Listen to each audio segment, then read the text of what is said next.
Asus ZenFone 2. Тайваньская компания Asus пошла по пути Apple. Она представила сразу два смартфона ZenFone 2.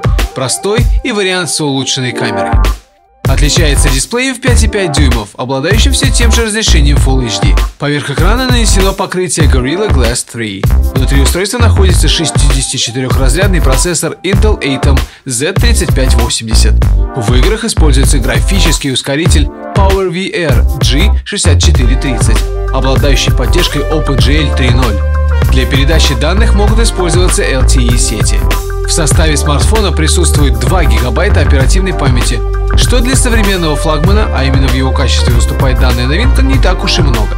Однако создатели обещают чуть позже выпустить конфигурацию с 4 гигабайтами.